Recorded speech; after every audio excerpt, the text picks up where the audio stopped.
제가요, 좀 소심하고 내성적이라 그러는데요, 누가 질문을 하면 부담스럽더라고요. 예. 아무래도 질문을 받으면 정답을 얘기하든지 그 사람이 원하는 답을 해줘야 되겠죠. 근데 그게 쉽지 않잖아요. 그래서 저는 질문하는 것도 싫고요. 질문을 받는 건 더 싫어요. 그런데 그래도 오늘 제가 설계의 흐름상 어쩔 수 없이 한 가지 질문을 좀 드려보겠습니다.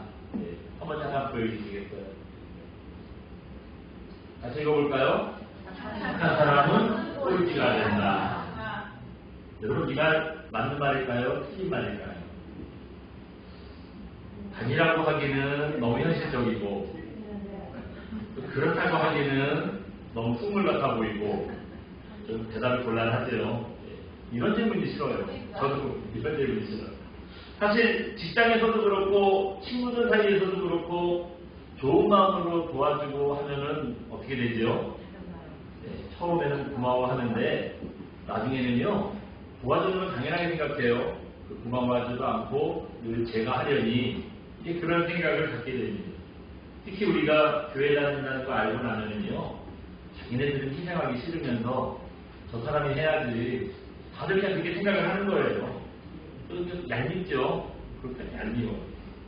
이런 세상을 볼 때마다 착하면 손해보는구나, 착하면 꼴찌가 되는구나 하는 걸 실감하게 됩니다. 그런데요, 여러분 그거는 우리의 착각이에요. 실제로 착한 사람이 손해를 보는지 손해를 보지 않는지 실험을 했고요. 그 연구로 책을 쓴 게 있습니다. 한번 잠깐 보여주시겠어요? 책 제목이 뭐래요? 기브의 테이크. 네. 애덤 그랜트라는 분이 쓴 기브의 테이크라는 책입니다. 주고받는다. 뭐 그런 뜻이죠. 애덤 그랜트라는 분은 그 와튼 스쿨이라고 미국의 유명한 경영대학원의 그 심리학 교수시래요. 그 착한 사람은 꼴찌가 된다. 그 말은 제가 한 말이 아니라 저분이 저 책에서 앞으로 이제 하려고 하는 얘기에 파도를 던지는 그런 얘기였습니다. 애덤 스미스 교수가요, 다른 사람을 위해서 베풀고 나누는 사람이 과연 이 상반간지 상에서 진짜 성공할 수 있을까? 아니면 진짜 손해를 보는 걸까? 연구를 실제로 해봤대요. 우리는 착하게 살면 손해본다, 착하게 살면 이용만 당한다, 그렇게 생각했잖아요. 이게 혹시 우리의 고정관념은 아니었는지, 실제로 착하게 살면 손해를 보는지, 이분이 사례를 들어가면서 연구를 했다는 거예요. 결과가 어떻게 나왔을까요? 네? 어떻게 나왔을 것 같아요? 수많은 사례와 뭐 사회학적, 심리학적 이론들로 연구를 해보니 놀랍게도요, 아니더래요. 착한 사람들이 손해본다는 거, 그 우리의 선입견이었다는 거예요. 여러분, 우리가 생각할 때 착한 사람 분명히 뭐 이용해먹고 막 이런다, 우리 그런 사람만 바보 되는 거다 그랬잖아요. 근데 착한 사람을 이용해먹고 자기 이익만 챙기는 나쁜 사람은 드라마에서나 나오는 거고, 실제로는 안 그렇다라는 거예요. 서로 그 상호작용, 저 책 제목이 있어요. 기브앤 테이크를 한다라는 겁니다. 이런 상호작용 속에서 적극적으로 남을 도와주는 사람이 결국에는요, 여러 사람들의 도움을 받아서 성공하더라는 거예요. 그래서 남을 돕는 사람이 성공하게 되는 이유가 뭘까요? 이것도 분석을 해봐야 되잖아요. 그래서 왜 남을 돕는 사람이 성공을 했느냐? 이유를 분석해봤더니, 첫째로요, 돕는 사람은 그 사람들과 경쟁 관계에 있지 않기 때문에 적이 별로 없대요. 적이 별로 없다는 거예요. 늘 도와줬으니 누가 그 사람을 싫어하겠어요. 적이 별로 없다는 거예요.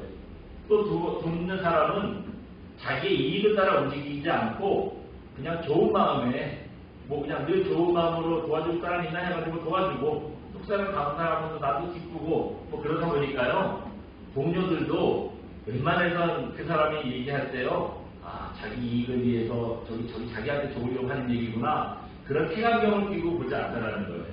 그래서 그 돕는 사람의 의견을 믿어주고, 여러 가지 의견 중에서 웬만하면 또 그 사람의 의견을 지지해주고 이렇다라는 거예요. 또 이 사람에게 도움을 받은 사람이 사회생활을 기브의 테이크잖아요. 도움 받았는데 자기 암시상 가만히 있겠어요? 도움 받았으면은 또 도움을 받다 보면은 도움을 받다 보면은 자기를 도와주려는 사람이 또 많아진다는 거예요. 그래서 어려움 당했을 때 막 여기저기서 도와주겠다고 뭐 어렵냐고 내가 도와주겠다고 막 나선다는 거예요 사람들이.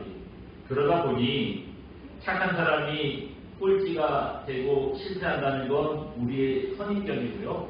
실제로 조사를 해보니까 성공의 사다리의 그 꼭대기에 있는 사람들은요 혼자 성공한 게 아니더라고요. 대부분 또 남을 돕는 사람이 있고 또 그 사람들이 결국에는 성공을 하더라. 학문적인 연구로 실제적인 사례로 이 사람이 이제 증명을 해냈어요. 그러니 여러분 성공하고 싶으시면요 도우면서 사시기 바랍니다. 그러면 성공할 수 있대요. 이렇게 다른 사람을 도와주는 것에 대한 교훈은 사실 이미 성경에 너무 많은 곳에서 교훈이 있죠. 자기 이익만 챙기는 이익적인 사람보다 다른 사람을 돕고 섬기는 사람이 더 형통하다는 건 성경의 여러 곳에 이미 약속이 되어 있습니다. 오늘 본문도 바로 그런 점을 우리에게 가르쳐주고 있습니다. 오늘 본문은 예수님께서 이제 3년 동안 공생애를 마치시고요. 십자가를 지기 위해서 예루살렘에 가셨을 때입니다. 우리가 예루살렘이 그 이스라엘 대표적인 도시다 보니 예수님께서 주로 예루살렘에서 활동하시고 뭐 이랬을 것 같은데요. 아니더라고요. 예수님이 웬만하면 예루살렘에 가신 적이 잘 없어요. 그냥 우리 이스라엘의 지도 생각나시잖아요. 저 위에 북쪽 지방에 갈릴리 호수를 중심으로 이제 그 동네만 삥삥 보는 거예요. 주로 거기서 이렇게 활동을 하시다가 예루살렘에는 어떤 일이 있을 때 성경의 기록을 보면 한 3번인가 4번인가 정도만 예루살렘에 내려가셨던 기록만 볼 수 있어요. 물론 예수님이 그만큼만 가셨는지는 정확하게 알 수 없지만 근데 대부분의 활동의 그 무대는 예수님 고향이 있던 갈릴리 지방이었다는 거예요. 이제 그러다가 이제 이스라엘에서요, 예루살렘에서 저기 북쪽 지방 꿀짜기에 가보면 예수라는 젊은 청년이 놀라운 기적을 막 일으킨데 이런 소문이 이 이스라엘 땅에 가장 퍼진 거예요. 그러다가 예수님께서 그런 소문만 퍼지고 과연 그 사람이 있느냐 없느냐 막 이런 사람들 설왕설래 할 때 예수님께서 이제 3년 만에 공생애를 마치고 십자가를 지기 위해서 예루살렘에 이제 들리셨습니다. 전통적으로 오늘 본문에 나오는 시점은 월요일이라고 해요. 월화수목금 예루살렘에서 이제 여러 가지 일들을 하시다가 금요일날 목요일 밤에 붙잡히셔서 금요일날 십자가에 달려 돌아가십니다. 그리고 3일 후에 주일날 부활하셨다라고 성경이 기록하고 있습니다. 앞에 12절에서 14절까지 보시면 이렇게 그 소문으로만 무성하고 그러던 예수님이 진짜 예루살렘에 입성을 하신 거예요. 그 전에 왔을 때는 조용히 왔다 가시고 필요한 일만 보시고 그냥 딱 가셨는데 이번에는요 어린 나귀를 타고 이제 공식적으로 사람들 앞에 이제 자신의 모습을 드러내신 겁니다. 이제 사람들이 그 소문에만 듣던 그 사람이 왔다고 진짜 구경거리라도 있을까 싶어가지고요 종려가지를 막 흔들면서 호산나는 무슨 뜻이냐면 주여 구원하소서 그런 뜻이에요. 호산나 다윗의 자손으로 오시는 이스라엘 왕이시여 이렇게 예수님을 찬양하면서 예수님을 환영합니다. 근데 그 환영하는 사람들 중에 몇 사람이 직접 예수님을 만나고 싶은 거예요. 그래서 그 예수님을 찾아옵니다. 그때 예수님이 하신 말씀이 오늘 본문이에요. 사람들 몇 사람이 그 많은 환영 인파 중에 또 그 열심히 있는 몇 사람이요 예수님 직접 좀 만나보고 싶다고 찾아왔을 때 예수님께서 23절 보시면 이런 말씀을 하십니다. 우리 같이 한번 읽어볼까요? 23절입니다. 네, 함께 봅니다. 시작. 예수께서 대답하여 이르시되 인자가 영광을 얻을 때가 왔도다. 인자가 영광을 얻을 때가 왔대요. 여기서 인자, 사람의 아들은 예수님 말씀하는 거고요.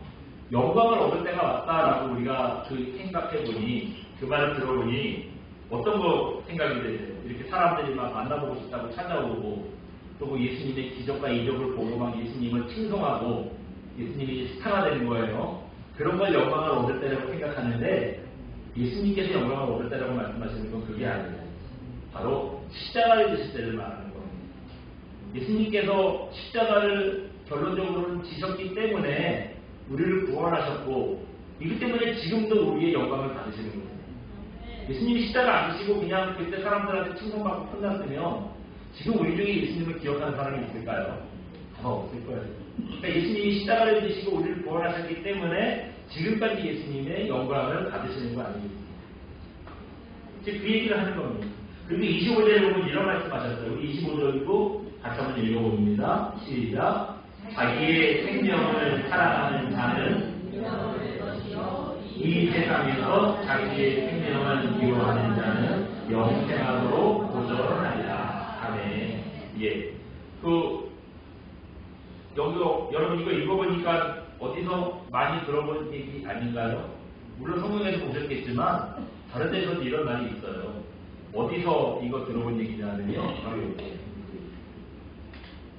같이 읽어볼까요? 생즉사 사즉생. 살고자 하면 죽을 것이고 죽고자 하면 살 것이다. 이순신 장군께서 외고들이랑 전투를 앞두고 하신 말씀입니다. 살고자 하면 죽을 것이고 죽고자 하면 살 것이다.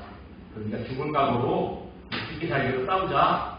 이순신 장군이 이제 그 부하들에게 얘기한 이런 얘기.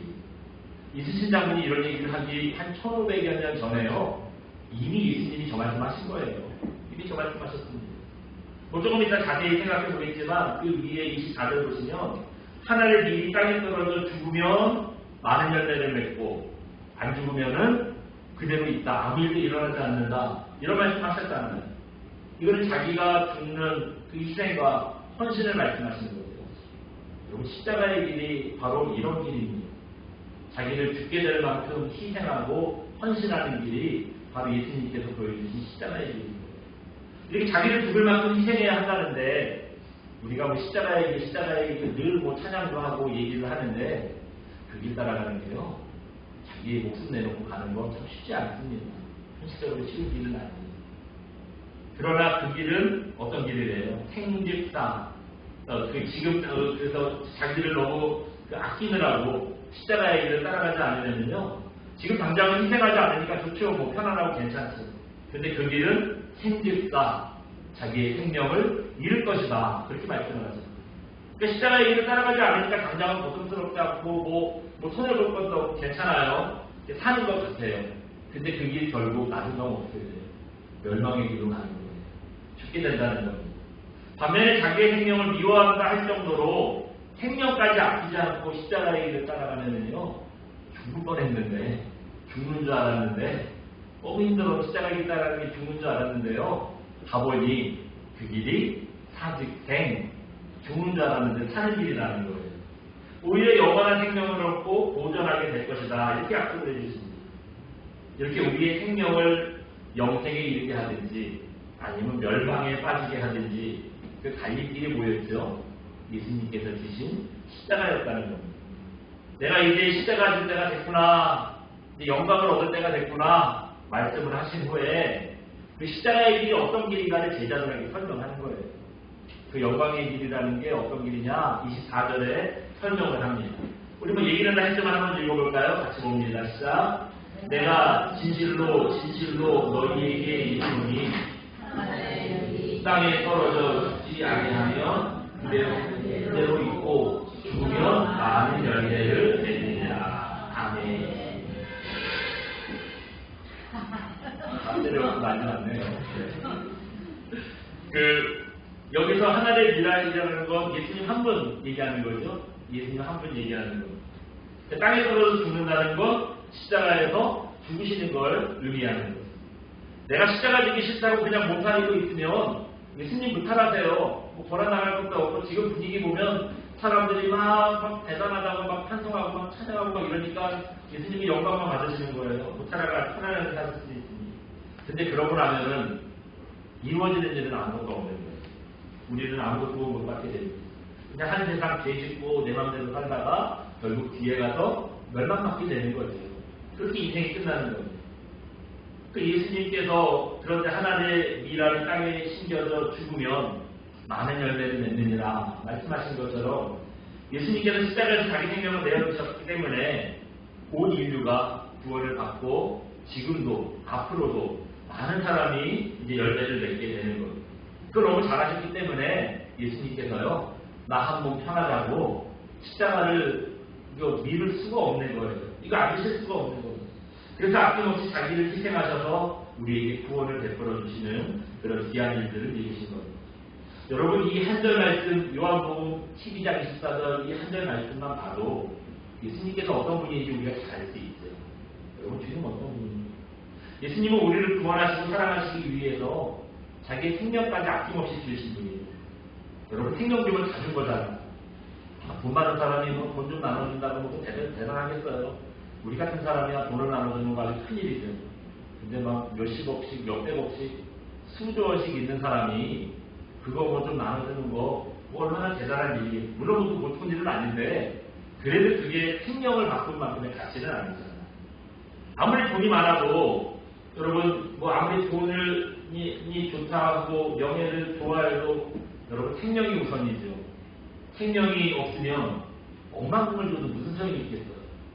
생명이 없으면 뭐 위인정지에 내 이름이 올라간다 그래도 그게 무슨 소용이 있겠어요.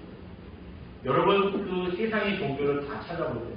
세상의 어떤 종교도 인간이 신을 위해서 뭐 제사를 드려라, 뭐 생명을 바쳐라 이런 요구를 하죠.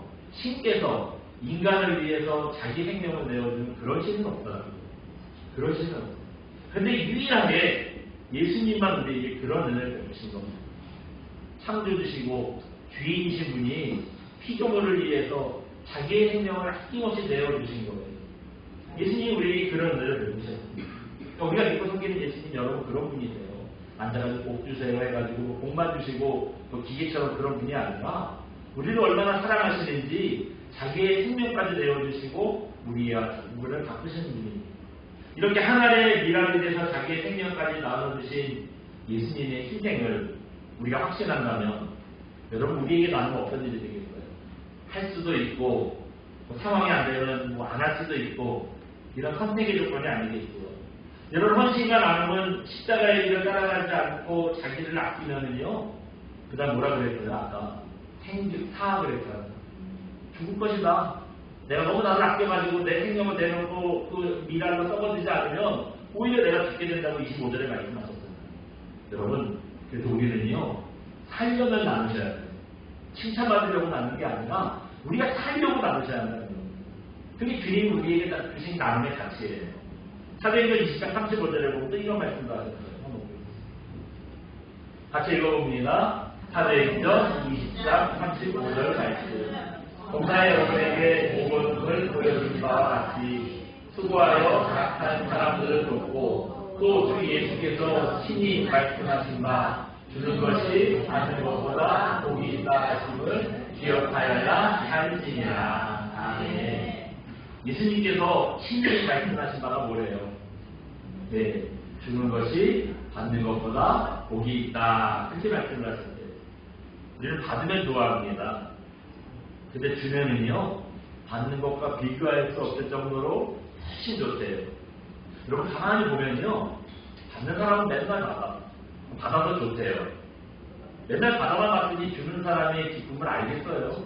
네, 받기 바쁜데 주는 기쁨을 알겠어요. 반면에 또 주는 사람은요, 맨날 줘요. 맨날 줘. 주는 사람이 복이 있다는 이 예수님의 말씀을 이 사람은 아는 거죠. 줘보니까 좋은 거예요.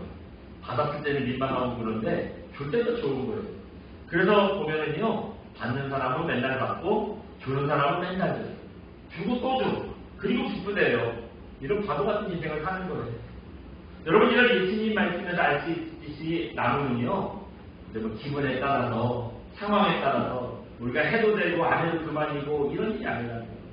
예수님을 따라가기 위해서는 꼭 순종해야 할 일이에요. 꽤 오래된 얘기인데요. 제가 이 얘기가 설교를 준비하는데 갑자기 생각이 나더라고요. 그래서 다시 한번 기사를 막 찾아봤어요.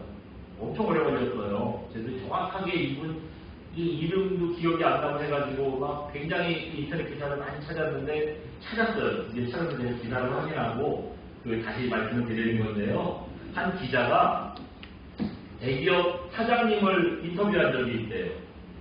이 사장님이 정말 신실한 기독교인인데요. 왜 인터뷰를 했느냐?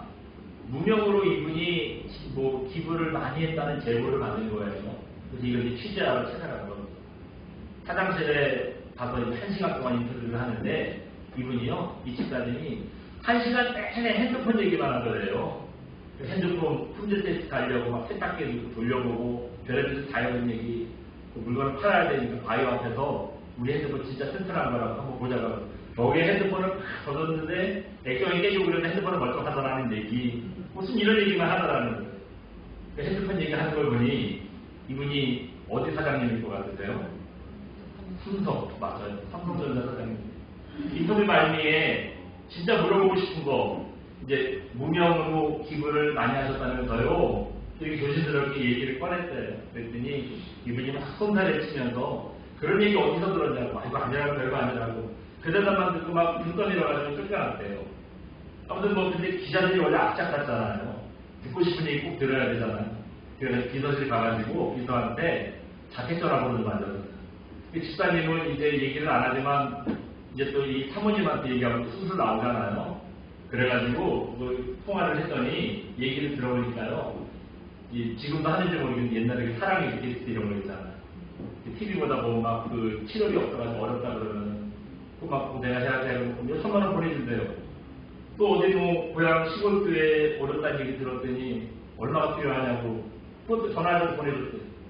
또 선교사님이 어렵다는 얘기 들으니 뭐 하려고 하는데 어렵다는 얘기 들으니까 뭐 얼마가 필요하십니까 해가지고 또 그냥 보내줬대요. 또 어디 뭐 시골 청소년 치료원을 지으려고 했는데 뭐 자금이 부족해서 어렵다는 얘기 들으니까요. 또 몇 억을 그냥 또 보내줬대요. 이건 다 무명으로 했다는 겁니다. 그러면서도 정작 자기는 어디 사냐? 회사에서 얻어준 20평짜리, 동네는 좋아요. 잠원동에 살더라고요. 20평짜리 전세 아파트에 살고 있더라는 거예요. 명색이 삼성전자 사장님인데 이게 너무 그렇게 사니까요. 당시 이제 이건희 회장님 시절이었는데요. 이건희 회장님한테 부상거지 말고 쓰고 살라고 핀잔도 많이 들었대요. 그 이분이 누구냐? 한번 보여주시겠어요? 네. 그 이기태 사장님이라는 분입니다. 저는 삼성전자인데 부회장까지 올라간 분이에요. 부회장까지 올라간 분이고 그 옛날에 핸드폰은 애니콜이었잖아요. 이 애니콜을 처음으로 만드신 분이에요. 그러니까 이 핸드폰 때문에 삼성이 오늘날에 삼성으로 올라섰죠. 예. 이기태 사장님이 있습니다. 저분이 한참 때는요 연봉을 140억씩 받았대요. 그것도 오늘날 140억이 아니라 20년 전 140억이에요. 그게 얼마나 하는 소리예요. 그런데도 자기를 꾸미고 편안하게 사는 데를 아끼면서 어려운 이웃을 위해서는요 진짜 한껏 쓰시는 분이에요. 이런 기부를 다 믿음으로 하셨다는 거예요. 물론 우리가 생각할 때는 이거 140억씩 받는 대기업 사장님이니까 그 정도 할지 생각을 하는데 여러분 나눔의 마음이 없으면요 내 돈이 아무리 많아도 만 원을 남기기 힘든 겁니다. 그렇잖아요. 오늘 설교의 제목이 뭐죠? 성도의 삶, 나눔입니다. 성도답게 사는 방법은 여러 가지가 있어요. 많은 방법이 있는데 그 중에 하나가 바로 나눔입니다. 하나님의 자녀가 아니라도 사실 세상에 보면은 베풀고 나누고 사는 사람들 많아요. 한 덕씩 막 쓰고 기분 좋게 어렵다 그러면은 좀 돕고 이런 분들 많이 있어요. 근데 여러분 세상 사람들의 나눔은 그냥 있는 것에서 나누는 거지만 우리의 나눔은 그게 아니잖아요. 하나님의 미랄이 땅에 떨어져 자기를 죽게 만드신 예수님의 그 나눔을 보고 우리가 배워서 나누는 거 아니에요. 그러니 우리의 나눔을 어떻게 세상 사람들의 나눔과 똑같다고 얘기할 수 있겠어요? 세상 사람들의 나눔도 물론 귀한 일입니다. 정말 귀한 일이에요. 믿는 사람들보다 더 잘 나눈다면은 그분들의 삶을 분명히 존경하고 우리가 칭찬하는 겁니다. 근데 세상 사람들의 나눔도 정말 귀한 나눔이지만 여러분 우리의 나눔은 자기의 생명까지 내어주신 예수님의 사랑을 기억하며 나누는 것이기 때문에 우리 나눔이 더 숭고할 수밖에 없다는 겁니다. 그렇기 때문에 생명까지 나눠주신 이 예수님의 사랑을 기억하는 귀한 돈을 내시기 바랍니다. 작은 것이라도 우리가 정말 성도라는 믿음으로요 우리가 꼴을 나누고 섬길 수 있는 온전한 성도의 삶을 살아가는 저 여러분 되시기를 주님의 이름으로 축원드립니다. 이 시간 함께 찬양하고 기도하겠습니다. 주님 마음 내게 주셔서 함께 찬양하고 기도하겠습니다.